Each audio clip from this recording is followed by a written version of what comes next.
Question. Pourquoi dans nos pays africains, les personnes qui réussissent, quand elles meurent, tout meurt avec elles?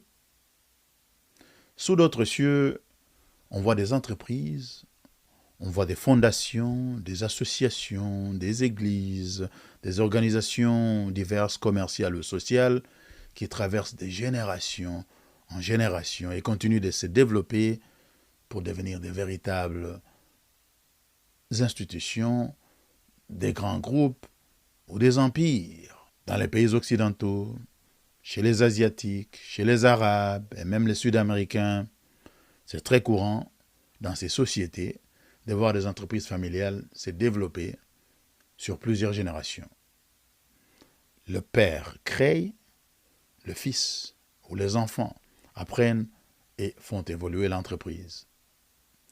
Les grandes multinationales, il y en a beaucoup qui ont commencé dans un garage ou dans l'arrière-cour, avant éventuellement dans la grande rue commerciale et de devenir international.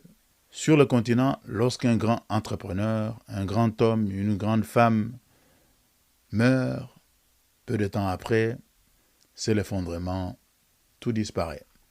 Très peu ont été à mesure ont réussi à bâtir des grandes entreprises, des grandes organisations, des congrégations de grande envergure qui ont duré et grandi dans les temps.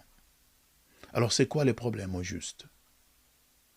Est-ce un problème de transmission des savoirs ou de transmission des savoir-faire? Ou est-ce que c'est un problème de conjoncture économique ou un climat socio-politico-culturel qui souvent se dégrade dans nos sociétés africaines plutôt que de s'améliorer? Ou est-ce que c'est un problème aussi de manque de discipline chez les héritiers? Parce que les fondateurs ont souvent bâti leur empire avec beaucoup de labeur et de discipline.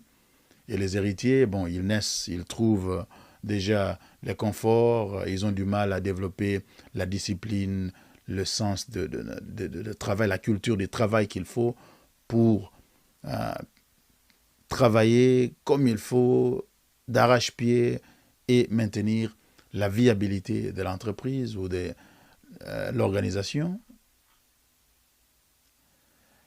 Ou est-ce que c'est aussi un problème aussi de communication? Parce qu'on sait qu'en Afrique, la communication entre parents et enfants peut être problématique très souvent. Ce n'est pas toujours facile. Ou c'est peut-être aussi un problème de sorcellerie, parce qu'en Afrique, la sorcellerie n'est jamais trop loin,